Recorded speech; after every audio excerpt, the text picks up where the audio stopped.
In order to grow, we must obtain what is necessary for our growth. This is brought about through the law of attraction. This principle is the sole means by which the individual is differentiated from the universal. Think for a moment, what would a man be if he were not a husband, father, or brother? If he were not interested in the social, economical, political, or religious world? He would be nothing but an abstract, theoretical ego.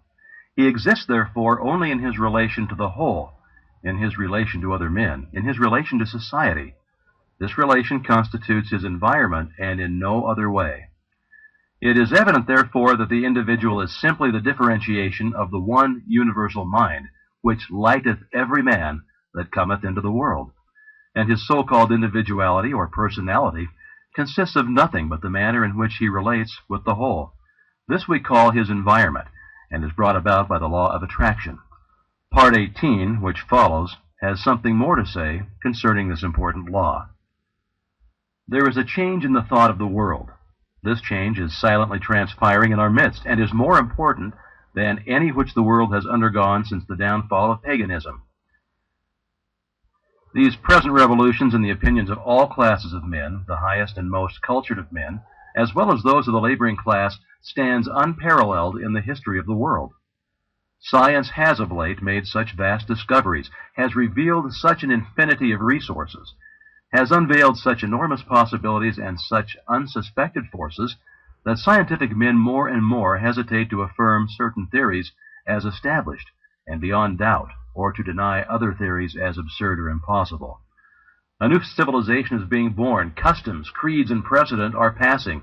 Vision, faith, and service are taking their place. The fetters of tradition are being melted off from humanity, and as the impurities of materialism are being consumed, thought is being liberated, and truth is rising full, robed before an astonished multitude. The whole world is on the eve of a new consciousness, a new power, and a new realization within the self.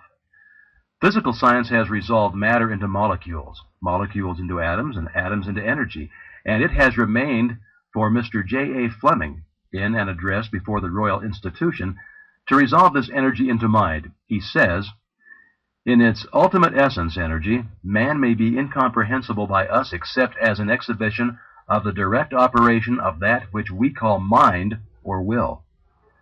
And this mind is the indwelling and ultimate. It is immanent in matter as in spirit. It is the sustaining, energizing, all-pervading spirit of the universe. Every living thing must be sustained by this omnipotent intelligence, and we find the difference in individual lives to be largely measured by the degree of this intelligence which they manifest. It is greater intelligence that places the animal in a higher scale of being than the plant, the man higher than the animal, and we find that this increased intelligence is again indicated by the power of the individual to control modes of action, and thus to consciously adjust himself to his environment.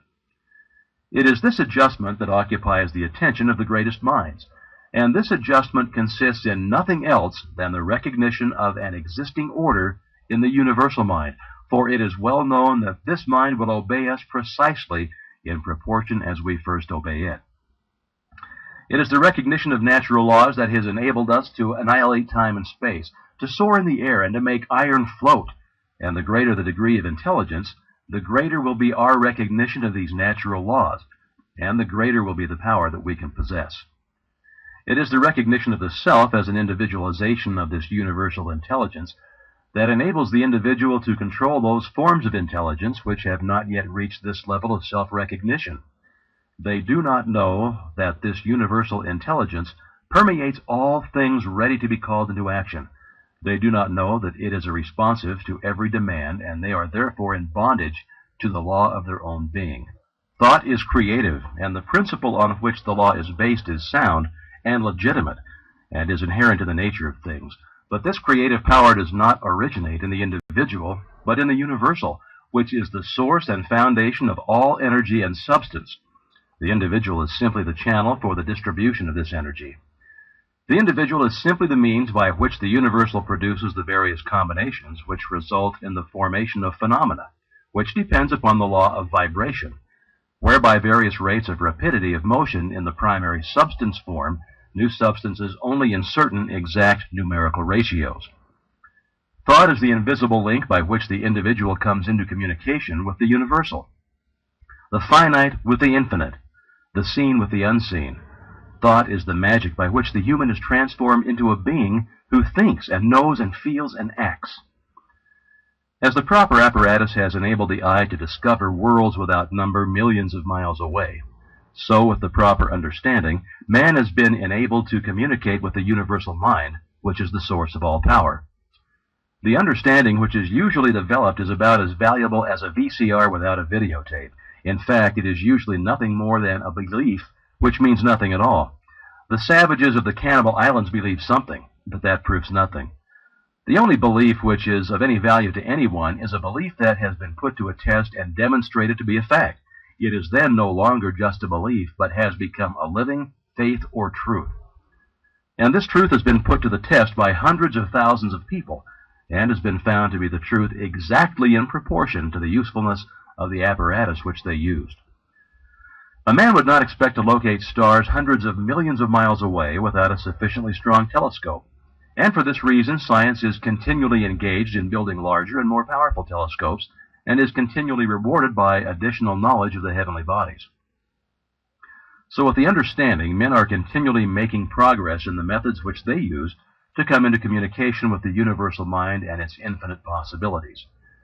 The universal mind manifests itself in the objective through the principle of attraction that each atom has for every other atom in infinite degrees of intensity.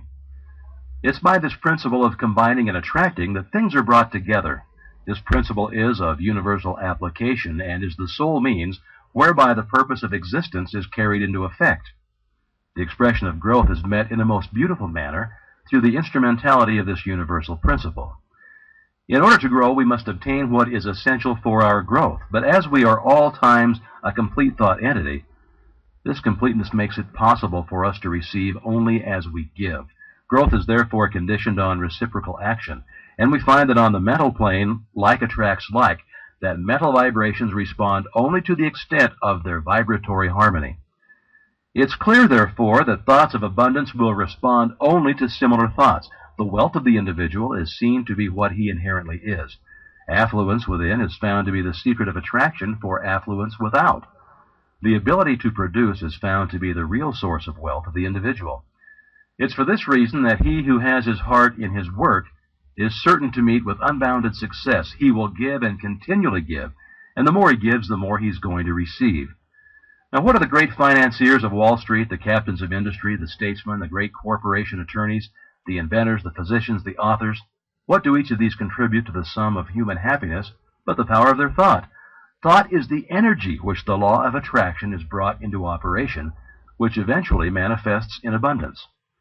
The universal mind is static mind, or substance in equilibrium. It is differentiated into form by our power to think. Thought is the dynamic phase of mind. Power depends upon consciousness of power. Unless we use it, we shall lose it. And unless we are conscious of it, we cannot use it. The use of this power depends upon attention. The degree of attention determines our capacity for the acquirement of knowledge, which is another name for power. Attention has been held to be the distinguishing mark of genius. The cultivation of attention depends upon practice. The incentive of attention is interest. The greater the interest, the greater the attention. The greater the attention, the greater the interest. Action and reaction.